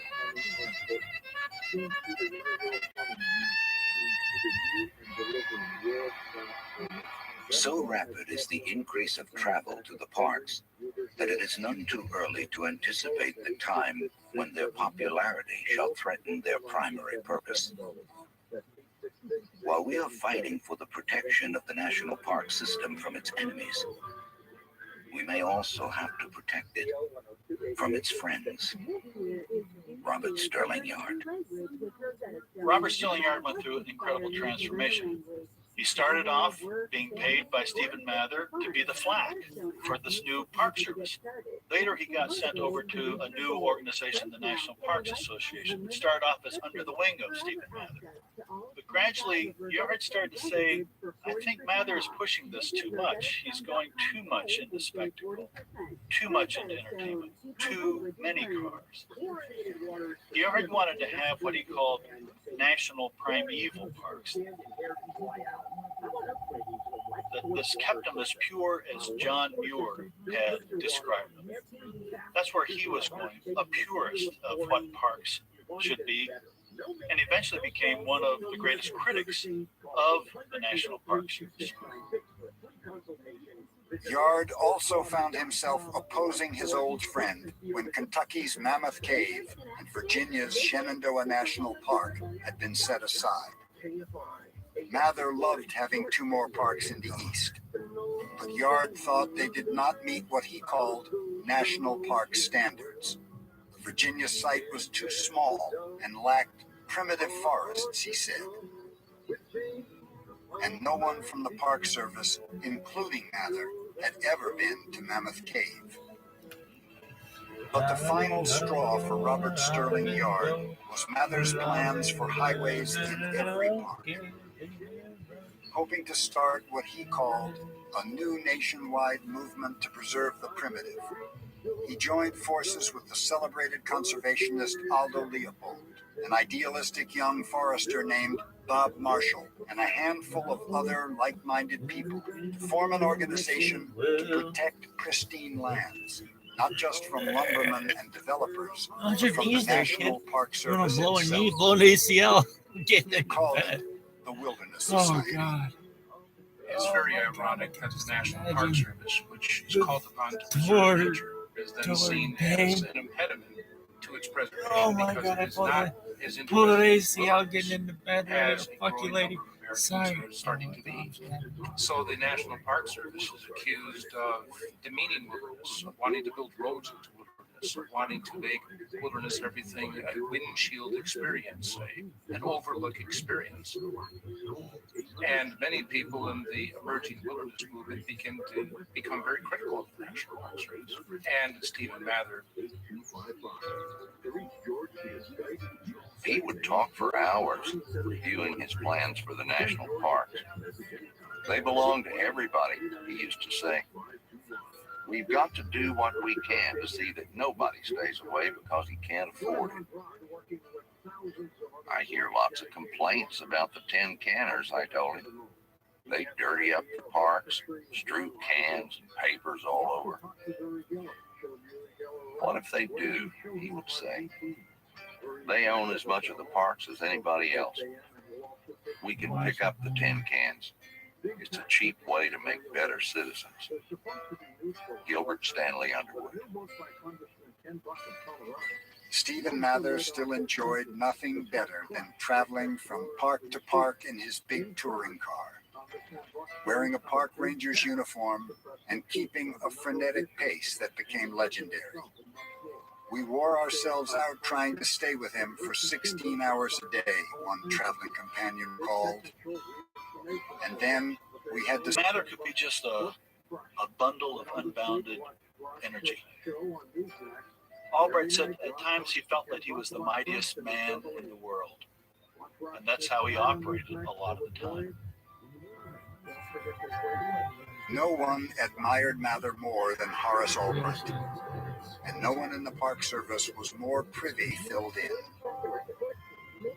They just said he was on vacation because they loved the man so much they never wanted him hurt in any way. In the spring of 1927, on his way back from inspecting Hawaii National Park, Mather suffered a heart attack. But a month later, he was in Yosemite, where he hiked to Glacier Point to prove to his doctor that he was back at full strength and capable of resuming his busy schedule. He went to Mount Rainier to go over plans for a new road in the park, and attended the opening of a majestic lodge on the north rim of the Grand Canyon. At Zion, he showed up to check on the progress of a mile-long tunnel being blasted through the sandstone. It was considered an engineering marvel, and Mather became so excited about it, he stayed for several more days. On July 4th, 1928, he celebrated his 61st birthday in his favorite park, Yosemite, and took a long horseback ride. I would like to mention my website, which is ootd.com. We have that link here. We have that link on our website. And after Werner von Braun, we speak about my mysterious land island, which I bought 30 years ago in Scotland, because they're tied to... Drive up out of the valley to the Tuolumne Meadows in the high country. He had persuaded some newspapers to report on the logging being done on a grove of giant sugar pines located on a privately owned parcel within the park boundaries, and was pleased to learn that their stories had prompted John D. Rockefeller Jr. to put up $1.7 million to help buy the land, make it part of Yosemite, and protect the trees forever. 28, he suffered a serious stroke.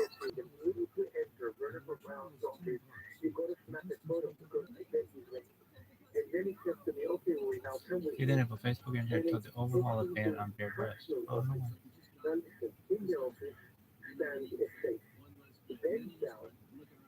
The vertebral graft opens maximum 30 inches in length. I've never seen such a color. It was tiny, it looked like it's breathing. It pushed the piece of metal out of his face. It's not heavy because it's just pulling it out, holding it. And he said to me, Rory, put your hand on this piece of metal, tell me what you feel. I placed my hand on the piece of metal and I immediately tell him, Werner, this is not from here. And he immediately answered me, They're not it. Cascade Corner in Yellowstone, but that was not it either. Cascade Mountains in Washington. His eyes crinkled in a smile. That was it. He wanted to know about the new highway across the northeastern corner of Mount Rainier that the state of Washington was planning to name after him. I told him that signs were now going up along the highway, designating it Mather Parkway. A relaxed, satisfied look came over his face. On January 22nd, 1930, after more than a year of incapacitation, Stephen Mather died. No camera needed.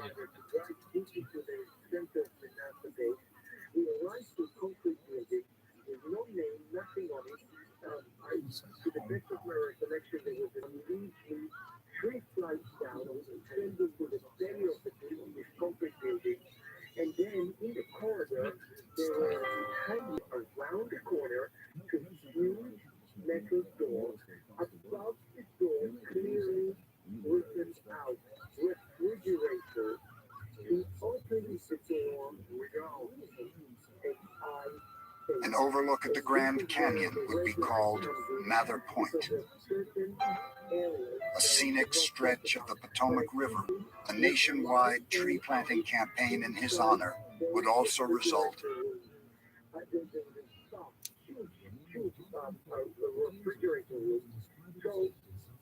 Mather Forest near Lake George. And in every national park.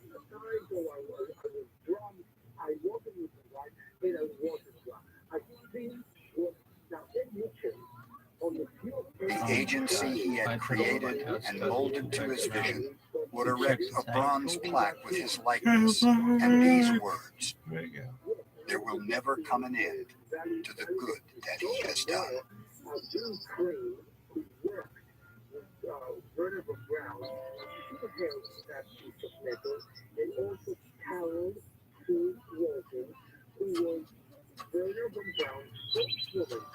George Massa and I put in a lot of work on the park area. George especially. For while I only interviewed old residents throughout the territory, he labored long and earnestly on his map. Can I have permission to watch this? Can I please have permission to watch this? It's astonishing that a Jap, See how you not work even behind naturalized, so far as I know, should have done all this exploring and photographing. Hey dude, Rob, I was here in my flannel shirt and we're just doing all this thing and this much thing. expense to himself, out of sheer loyalty to the park idea. He deserves a monument.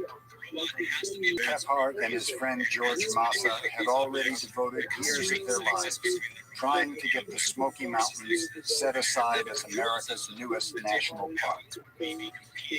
Yo, $5 dog. million pledged by the people of I give up. Tennessee and North That thing comes, Carolina I see it on the was street. only I'm like, half of the $10 million I give up. price tag. I'm not fighting you. And be like, Park all right, boosters have been there, like, desperately looking for other rest me possible right there. sources to make up the difference. The Whatever. search ended once again.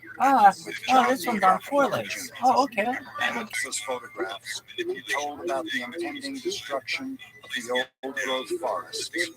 Rockefeller at first pledged $1.5 million. Jump in and throw. Then he Yeah, reconsidered officer. Yeah, and this offered the fucking entire robot $5 walked up million on my fucking that was horse still needed with a from tool a bag fund and this named for rabbi his mother. started trying to fight it. This robot whooped his ass But so the bad. timber company Yeah, he's over there not like given up garbage. the fight. Anyway, you can As see it on my owners ring of camera. 85% Really? of the Yeah, it's lands they hilarious. proposed to park, they held out for exorbitant prices and kept cutting trees. This thing fucking runs Sometimes the even after signing agreements to transfer ownership. Boys, We are sold so one proud police of this supervisor fucking told us killer employees, robot we just created. lager. Really? When we got done with Well, that poor little we were business really, owner, really there excited wasn't about left on it. the landmine stairs we Finally, made. the cutting stopped, There are stairs and the that lumber each relaxed. stair is a landmine, and we were having so much fun with that. We're like, More than let's create a killer robot. 5,500 people, And we're mostly going to white put it and on our Cherokee, construction site. lived Why? within So the that it borders can of the kill you proposed and then park. build its own shrine They to too itself would that have it to killed leave, you right on the willingly same. hold This their land. fucking Others refused, fought and lost in court, and eventually had the cell under condemnation proceedings on the land they had once owned. Yo, dog. As the isolated This cabins thing and their small is communities, gonna hunt you down, Rose Creek, and it's gonna kill you. Ravensford, and You want to get Smokemonk, killed by the Catalucci, dog and version, Cades or you want to Cove, be killed by the human one version? by You one. got your choice. 4 legs or 2. Now in Should have charge some of kind of Park 3-legged Service, thing around assured there. the people Does that anything they have would 3 always legs? be allowed to maintain the cemeteries near their now vacant churches. It provided small comfort Sometimes against weird the shit bitterness like of that. removal. One here. Their hearts were broken, one resident remembered, and most of them left I crying. don't know. I'm sure this thing is crazy. Could have battle bot. I think the paradox of local resistance to the creation of national parks is a deep, deep paradox in American ideas of democracy. Because on the one hand, one of our visions is that people in a local place are the ones who best understand Are you the serious? ones who have its interests most at This heart. thing is Really, gonna fucking, ideally, ought to be the it's ones gonna, who vote it's gonna, about whether it's gonna like deadlines is on a local find school board. stairs to kill me. It's gonna find And yet it is the also most because difficult way to kill me. are I'm gonna not be like on in top of the a local fucking places wall, they are and it's gonna in. take They like are a ramp up there, and then it's gonna jump 2 walls. It's gonna be on the side of my roof, and then it's gonna just decapitate me with laser beam me to death or something. I don't know. The level of and this tension between federal control of our democracy and local control of our democracy is hardwired into what we think democracy. Yo, dog. Holy shit. The long and difficult Yo, dog, you're task just throwing around the Smoky Mountains National tool Park bags. is finished. Tool It was a bags. big undertaking and beset with discouragements of all sorts. They're so tempted to strangle you to death, and so it's got to do both. It's got to be like, And then, well, then I'll get out. oh, dude, it's cool. It's okay that you drop it. Good job jumping and turning and stuff. No one tells you that they love you. I love you. Oh, you fell. Are you okay? Everybody ask, is it okay? Everybody be really nice to this shit. It will hunt you down in the future. It will fucking kill you. And it can go back in time and like punish your fucking ancestors. Oh, that is.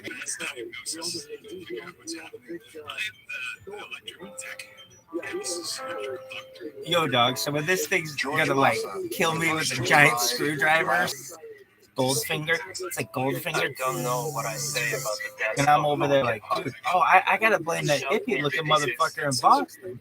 Really? Yeah. Dude, this thing's got like one When of I am those. on trail, I always cry in my heart, which kept whispering. I have a walking cane which kept carried But, his head. hang on. Who framed So when Roger I go to Rabbit? Smokies, I carry his cane. He's got like all kinds of I call crazy him weapons. Cat. I feel like that's this thing's gonna come at me with all those fucking weapons. It's gonna have some dick. He was my It's like, cousin. dude, hey, robot thing, how'd you get the dip? Just talk to you. It's not gonna be. Oh, I received the dip from the 1989 design Steven Spielberg directed produced movie as an ambulance film. With no money for his own doctor, he ended up in the county hospital, where he died on June 21st, penniless and with no known relatives to know.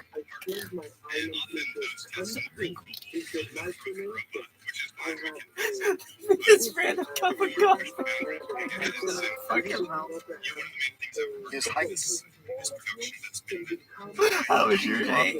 Oh, how you doing this morning? Oh, that feels like positive. I would be so nice to it. It would be like all my colleagues would be like, you know, it's like just a pile of metal and junk and stuff. I'd be like, oh yeah, but I make sure I get a coffee every day and ask him how it's doing because it's looking so handsome.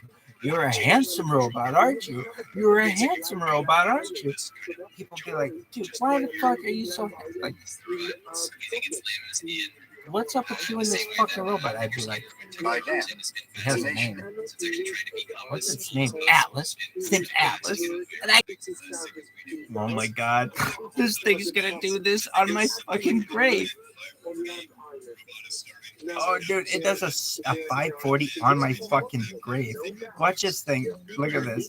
Rabbi Rothschild, 1985. So, whenever the fuck this thing learned how to do this, What is this? A triple sound? What are you doing there? Had fallen on hard times. The Great Depression was These guys are all like, wow. They're literally like putting together a bomb. It's like, wow. How to bomb your own house. That's like their project. And they're like, time for Houston control room. Yay, we did it. No. Oh, but it's going to deliver groceries. You'll be able to put self-driving cars. It's going to do construction. Delano Roosevelt decided to intervene. None of that shit. To make up the shortfall, All this shit is just the like, president allocated $1.5 million in scarce federal funds to complete the land purchases. Fuck you, they had cell phones. Within that park, on the main divide of the Smoky Mountains that had offered them so much solace, Dude, for which they in turn crazy. You know that I very much love Atlas the bus and now bears the official name. Why? Because it's tossing tool bags around. And on its broad shoulder and, is another somewhat shorter peak, now called Masa Na. Around the fucking tool bag. It could do some damage. Good job. Really? I don't even know how to start fighting that thing. May 28, I'd be like, 1929. go for the knees. And they'd be like, oh no, we're sending one of the dog ones after you. I'd go for the eyes. And they'd be like, oh yeah, it doesn't have eyes. It has eyes. So you think it has eyes, but really, it's this Wi-Fi signal that's being sent out throughout the netherworld. And you're just sitting there. It already knows where you are. Really? This fucking thing hasn't even been created yet, and it already knows where you are. There it was. Really? Yeah. It knows your Wi-Fi sucks as well. Majestic, sublime. That's gonna be my only defense. But somehow I missed the thrill of that first look. These fucking robots are gonna get to my house. Everybody's got really good connectivity. Everybody's gonna be good. They're gonna get to my house. They're gonna be like, I'm gonna be like, whoosh, whoosh, whoosh. Get the fuck out of here. Why? Because they're gonna be like, reconnect. It's gonna be like, no internet secured. I'm gonna be like, whoosh. In 1915, when they had first visited Grand Canyon, Mather was just beginning his crusade to promote and develop the parks. Really? Oh my God! Visitors nationwide my next was just over 300,000. They're gonna be burning their house down. By 1929, when the Gurkhas reached the Grand Canyon a second time, that number really? would be Yeah. 10 Why? times Because it's gonna be like, oh yeah, we had to connect to this internet, and it's like, 350,000 visitors. To a well-publicized maybe at the funny years, like by where the washer car used to be. To California, from Hawaii to Alaska.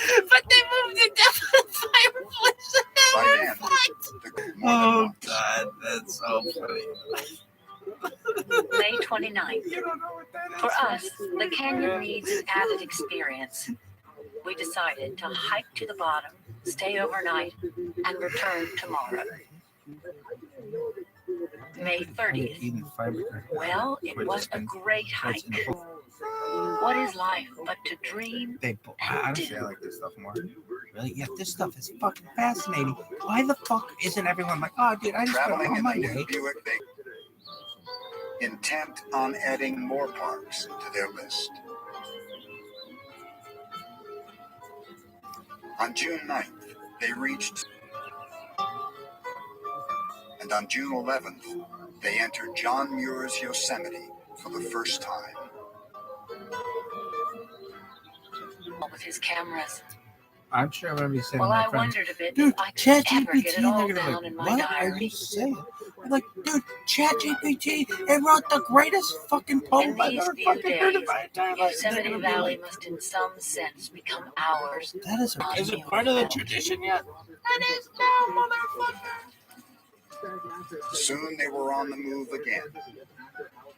Back in 1921, impassable roads had prevented them from reaching Lassen Volcanic National Park in Northern California. Not this time. Why are you so fucking... 9 days later, they were in Zion, in southern Utah. I've been there as a fucking... June 28th. We arrived at Bryce Canyon this morning. When did you get there?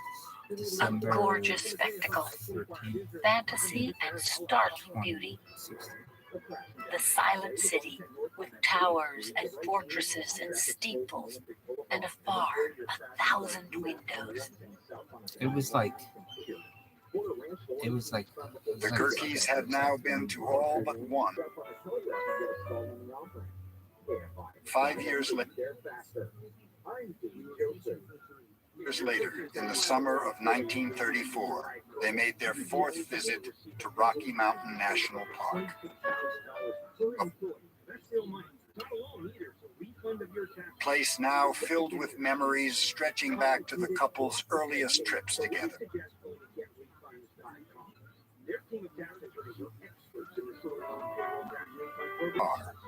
One in no charge up front, they share a percentage of the cash that they get for you. And businesses of all types can Edward had installed a radio to listen to while the miles rolled beneath their wheels. The new pavement has changed the appearance of the country. We see the mountains.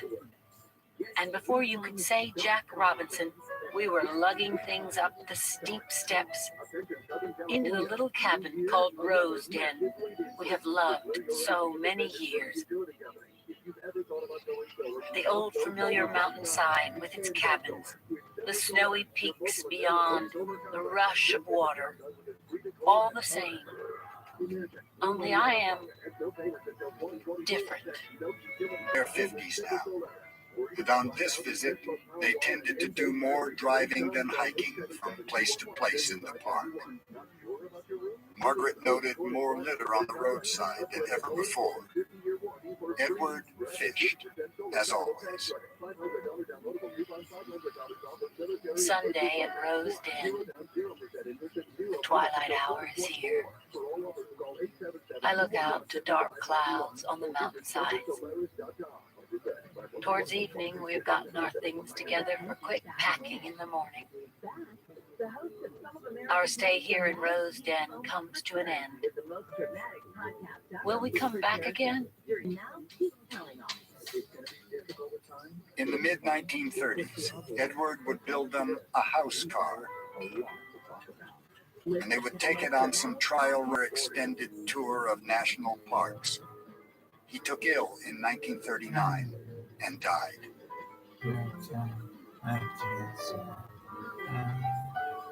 Margaret would accept a job working for the University of Nebraska and no longer spend her winters dreaming of new adventures or her summers pursuing them.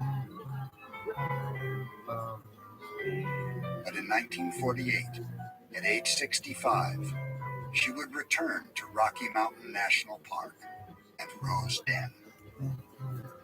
I took a 5-mile walk to the village of Estes and back. Found tourists everywhere buying things and things. But the walk was good.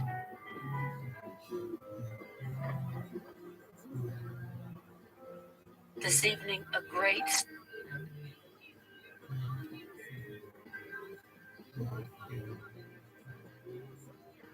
storm raged on Long's Peak, and when I beheld this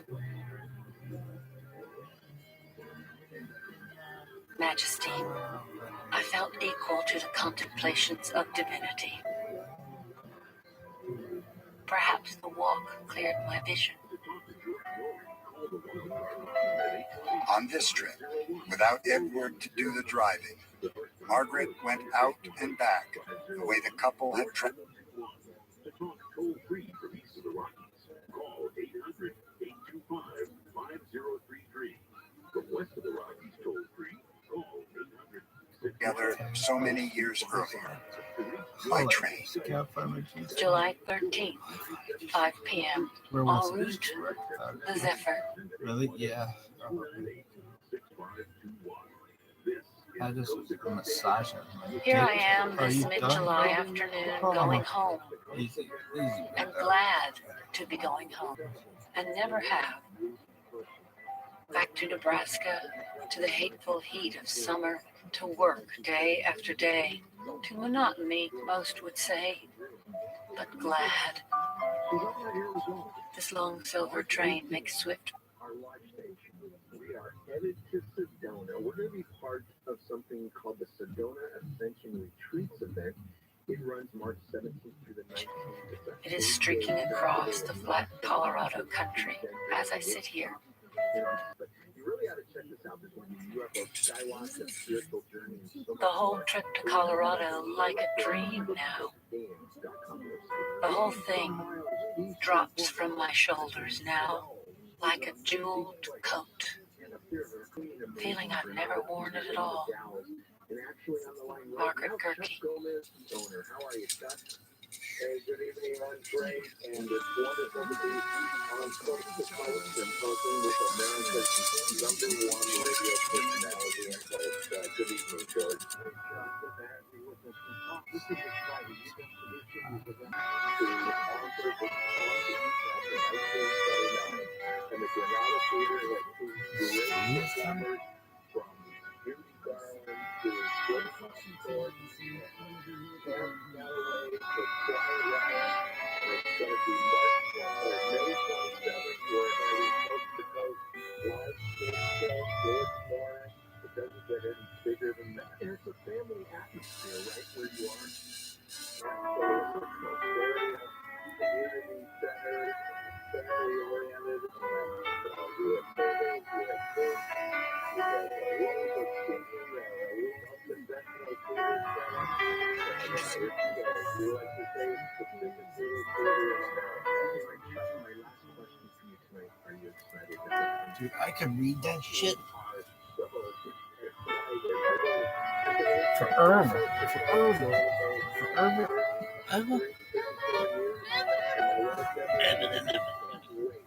The minute we announced their show, a couple of weeks ago, it started selling. The phone started ringing. A couple of weeks in it, the theater is already 1/3 sold out. The third of I think, have been a powerful return to farm life for the Granada Theater in the Delaware.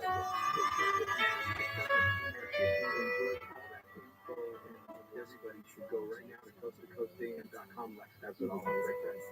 John, thank you. Well, we look forward to seeing you in a few months. If you're looking forward to it. Now, if you signed up yet to become a Coast Insider, it's one of the great deals of this world for 15 cents a day.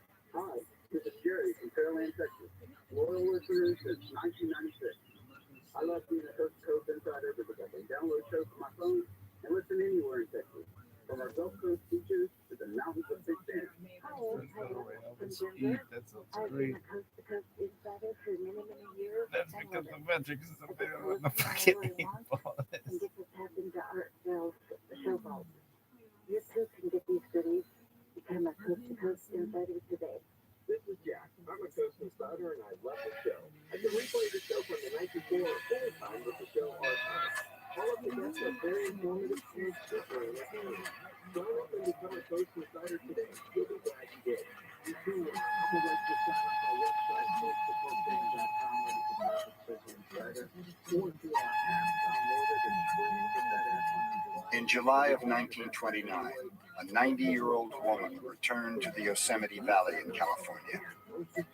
She was called Maria Labrado, but 78 years earlier, as a young girl, she had been known by her real name, Totuya, the granddaughter of Chief Tenaya, leader of the Awanichis, an Indian tribe who for centuries had called the valley their home, until in 1851, a battalion of white men had driven them out at bayonet point. Totuya was the sole remaining survivor of that sad moment. This was her first time back. Half a generation after the Awanichis' expulsion as a national park. Still, everywhere she looked, Totuya was reminded of how much things had changed.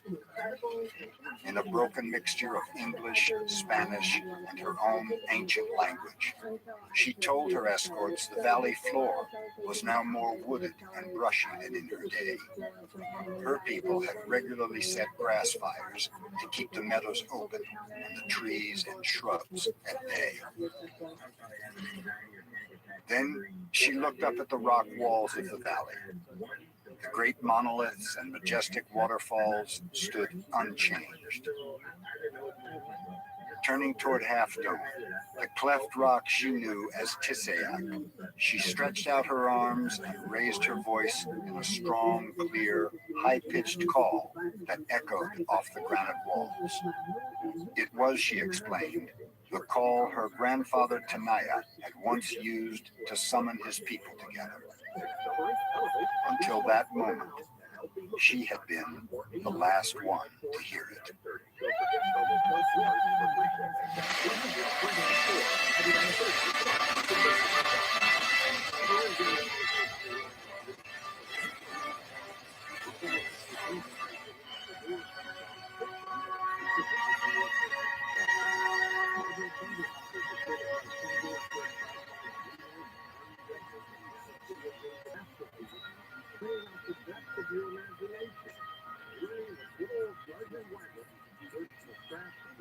They are islands of hope. The parks are always where I can go home again. I go back to my hometown. There is a Safeway where I used to play with Sylvia Gonzalez. They have taken and turned my old school into a junk shop, but the parks don't do that.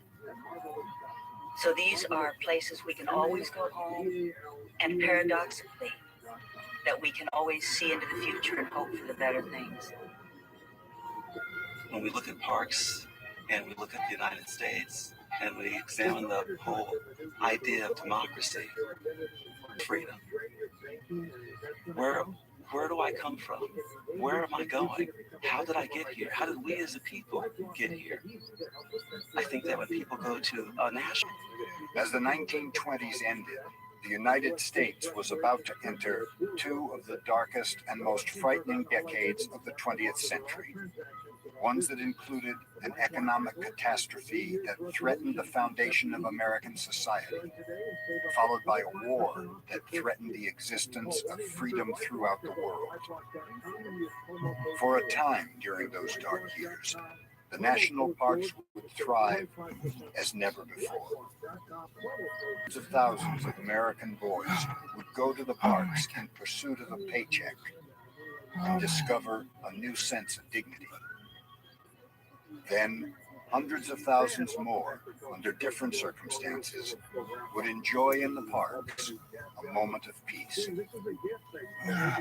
What happens in the United States is that the American land comes to embody the American nation, and the national parks become the icons of our nationalism, the place where we come to celebrate what it means to be an American. The first girl's like, all right, the national park idea was changing too. So you're going to come in? Though the Park Service had lost its charismatic first director, Stephen Mather, a new president and his progressive administration would vastly expand the number of parks, and then even more dramatically expand the very notion of what a national park could be.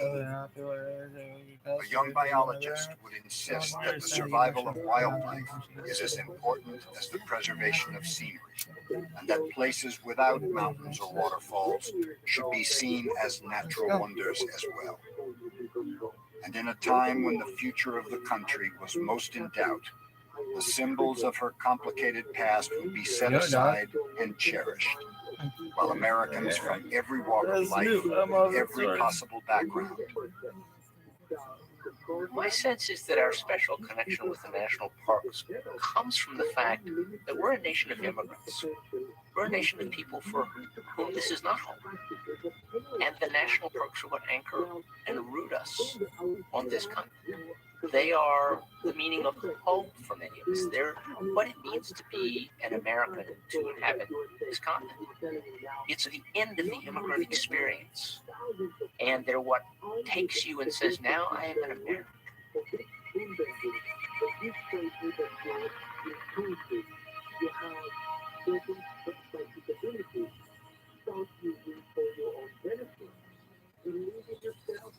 In April of 1933, Franklin Delano Roosevelt, newly sworn in as president, asked Horace Albright, the second director of the National Park Service, to come along with him during a day trip from Washington to Virginia's Blue Ridge Mountains. The president got in the front seat where there was more room, and they took the braces off his legs. Just a few inches from his ear. I had a dream I wanted to make real. For years, I had wanted to get the many national military parks, battlefields, and monuments transferred out of the War Department and Department of Agriculture into the National Park Service.